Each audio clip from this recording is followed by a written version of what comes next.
Bonjour à tous, je suis Mouba, évangélisation en action. Nous sommes toujours en train de rentrer dans les détails parce que la victoire de Jésus-Christ, c'est une victoire détaillée. Il est allé jusque dans la moindre chose pour être sûr que nous sommes délivrés, sauvés et guéris. Pourquoi? Parce que ce qui est important pour Dieu, c'est pas juste notre esprit et notre âme, c'est pas juste nous amener au ciel, mais c'est aussi notre corps. Notre corps est d'une importance extraordinaire pour Dieu. C'est pour cela qu'il a préparé pour nous la santé divine. Alléluia. Parce que la maladie est venue après la chute. La maladie est venue après le péché. Vous savez, dans le jardin d'Éden, c'est là où l'homme a commencé à mourir. Cette séparation avec Dieu. Et le corps aussi a commencé à avoir ce qu'on appelle des maladies. D'accord? Et la maladie vient pour amener la mort. Mais Dieu a un plan pour nous. Parce que la maladie amène la souffrance. La maladie amène les douleurs dans le corps. La maladie amène la destruction de notre corps. Et la maladie cause le raccourcissement de notre vie. Mais ce n'est pas ce que Dieu a prévu pour nous. Ce que Dieu a prévu pour nous, c'est la santé divine. Et oui, Dieu n'est pas le Dieu de la maladie. Non, Dieu n'est pas le Dieu qui veut qu'on ait des infirmités dans notre vie. Non, Dieu c'est le Dieu de la santé divine. Voilà pourquoi c'est écrit dans Jean, le 3 Jean au verset 2. Bien-aimé, je souhaite que tu prospères à tous égards et sois en bonne santé comme prospère l'état de ton âme.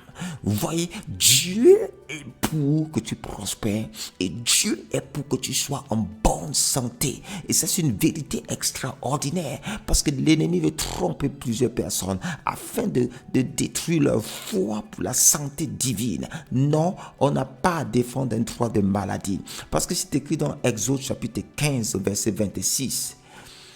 Dieu dit, si tu écoutes attentivement la voix de l'Éternel, ton Dieu, si tu fais ce qui est droit à ses yeux, si tu prêtes l'oreille à ses commandements et si tu observes toutes ses lois, je ne te frapperai d'aucune des maladies dont j'ai frappé les Égyptiens, car je suis l'Éternel qui te guérit. Vous voyez, si tu observes toutes ces lois, je ne te frapperai d'aucune des maladies. Et ça, c'est la volonté de Dieu. Et nous sommes ici dans l'Ancien Testament. Dans l'Ancien Testament, Dieu promettait déjà, d'accord, une vie sans maladie. Il promettait déjà une protection totale par rapport à la maladie, de sorte que la maladie ne devait pas toucher les Israélites. Est-ce que vous comprenez? La maladie ne devait pas toucher les Israélites. Et c'est ce que Jésus a accompli à la croix aussi pour nous. Jésus a garanti la guérison et la santé divine pour nous. Ésaïe 53 au verset 5. Mais il était blessé pour nos péchés, brisé pour nos iniquités. Le châtiment qui nous donne la paix est tombé sur lui. Et c'est par ces meurtrissures que nous sommes guéris. Par les meurtrissures de Jésus-Christ, nous avons été guéris. Jésus est déjà mort et ressuscité. Ces meurtrissures ont déjà apparu. Donc vous voyez, on ne peut plus enlever cela. On ne peut plus vous enlever le droit à la guérison et à la santé divine. Non, ça a déjà été acquis. À la croix, Jésus n'a pas seulement même brisé, enlevé les maladies, mais il a aussi brisé la malédiction. Parce que la maladie était aussi une malédiction. Vous comprenez? Galates chapitre 3, verset 13 à 14. Christ nous a rachetés de la malédiction de la loi, étant devenu malédiction pour nous, car il est écrit, maudit est quiconque est pendu au bois, afin que la bénédiction d'Abraham eût pour les païens son accomplissement en Jésus-Christ, et que nous grossissions par la foi l'esprit qui avait été promis. Vous voyez, Christ s'est fait malédiction. Et vous voyez la liste des malédictions qui est détaillée dans le Deutéronome chapitre 28 à partir du verset 16. Vous allez voir que parmi les malédictions, il y a une série de maladies qui est listée. Et on dit même des maladies que tu n'as pas connues. Donc vous vous rendez compte. Donc vous voyez, donc Dieu a mis plusieurs moyens à la croix pour que par les meurtrissures de Jésus, nous sommes guéris. Et il aussi brise la malédiction sur nos vies à la croix, afin de garantir que cette partie de Deutéronome au chapitre 28 concernant les malédictions ne soit plus notre partage. Et c'est plus ton partage. Vous voyez, parce que les addictions à la pornographie, à la masturbation viennent aussi attaquer notre corps. Ça vient attaquer notre santé. Mais non, Dieu a fait de toi une exception en ce qui concerne la santé divine. Parce que tu es devenu un enfant de Dieu. Lorsque la vitalité, lorsque ta nature en Christ divine est à son apogée, la maladie ne peut pas te toucher. Voilà pourquoi Jésus ne pouvait pas être malade. Et nous avons accès à cela. D'accord? Galates chapitre 4, verset 28.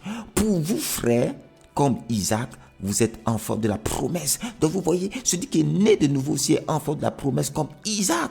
Vous voyez qui était le fils d'Abraham. Nous aussi, ces promesses que Dieu avait faites, ces promesses de santé divine sont aussi à nous. Ce matin, dans le nom de Jésus, je déclare que tu le saisisses et que tu l'acceptes. Tu as droit à la santé dans ton corps. Tu as droit à la santé dans ton âme. Tu n'as pas à être molesté. Tu n'as pas à être détruit ton âme, rendu triste par la pornographie et la masturbation. Ce matin, à cause de ton droit de santé, de guérison divine, je déclare ton âme libre, je déclare ton corps guéri au nom de Jésus-Christ de Nazareth. Toutes les fatigues qui viennent de la pornographie, de la masturbation, toutes les douleurs qui viennent de là soient brisées ce matin dans le nom de Jésus-Christ de Nazareth. Je déclare la vitalité, je déclare la sérénité, je déclare la force revient dans ton corps et dans ton âme et dans ton mental, et tu dis non en toute addiction dans le nom de Jésus. Psaume chapitre 103 verset 3. C'est l'Éternel qui pardonne toutes tes iniquités, qui guérit toutes tes maladies. Il pardonne toutes nos iniquités. Il guérit toutes nos maladies. Il n'y a pas un péché que Dieu n'a pas pardonné dans ta vie. Ne sois pas esclave de ce que tu as fait dans cette culpabilité. Culpabilité, lâche prise dans le nom de Jésus. C'est terminé. Alléluia. C'est terminé. Alléluia. Dieu veut te conduire maintenant. Dieu veut te conduire maintenant parce qu'il est maintenant ton Père. Tu as sa nature. Alléluia. Deutéronome chapitre 29 au verset 5. Je t'ai conduit pendant 40 années dans le désert.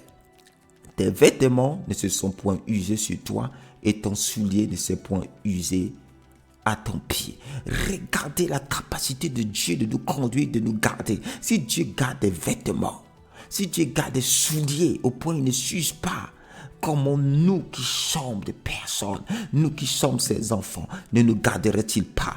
Dieu serait-il maintenant pour la destruction de notre corps? Non, pas du tout. Nous sommes les premiers sur la liste de Dieu pour être guéris. Et s'il y avait une femme qui est venue voir Jésus et qui a dit qu'il voulait voir Jésus pour la délivrance de sa fille qui était possédée par un esprit impur. Et cette femme est venue voir Jésus et Jésus lui a dit non, je ne peux pas donner la nourriture des enfants aux chiens. Dieu voulait lui dire en fait, parce qu'il y avait un conflit entre les Juifs et les Samaritains. D'accord? Mais lorsque la femme a entendu ça, elle a dit non. En fait, ce n'est pas la nourriture des enfants que je cherche. Moi, je veux les miettes qui tombent de la table. Jésus a dit à cause de cette parole.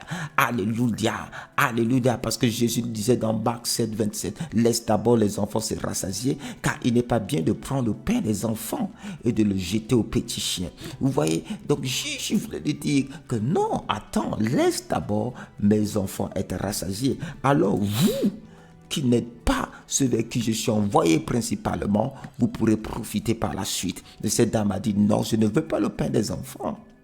C'est pas le pain des enfants que je cherche, Jésus. Hein? Oui, Seigneur, lui répondit-elle. Mais les petits chiens sous la table mangent les miettes des enfants.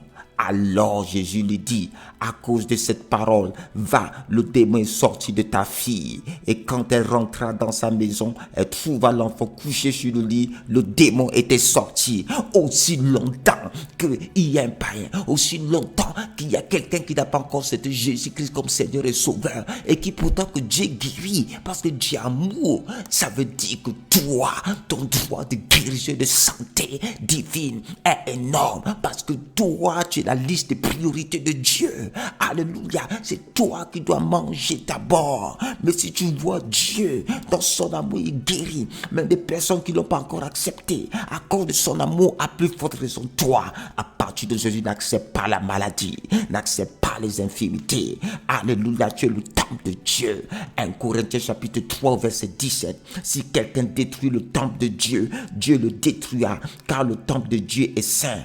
Et c'est ce que vous êtes. Oui, on a vu ça. Nous sommes le temple du Saint-Esprit. Le temple sacré. Le naos de Dieu. Si quelque chose, quelqu'un veut détruire ce temple-là, nous ne sommes plus juste des personnes. Notre corps n'est plus juste un corps. C'est un temple. C'est un naos vivant. C'est pour son nom de Jésus. Par la puissance et cette colère sainte qui monte en toi et qui monte en moi. Je commande dans le nom de Jésus toute maladie, toute addiction de stopper dès aujourd'hui. Je ne veux plus entendre cela dans ma vie. Arrête.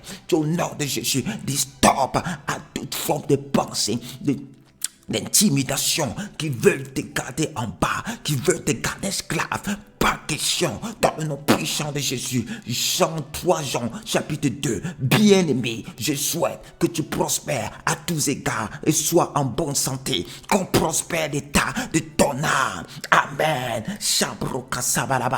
Père, merci ce matin. La santé divine est mon partage. La santé divine est à nous. La guérison, la quiétude, la paix de l'âme. Au nom de Jésus, le prêcheur brisé ce matin. L'oppression n'est pas notre partage. C'est l'ennemi qui oppresse dans notre présence à cause de ta puissance. Nous sommes sur la liste de priorités de Dieu. Nous sommes des bénis de Dieu dans le nom puissant de Jésus. Alléluia. Sois béni. Marche dans la foi. C'est terminé dans ta vie. Tu as la santé divine. Esprit, âme et corps. Amen.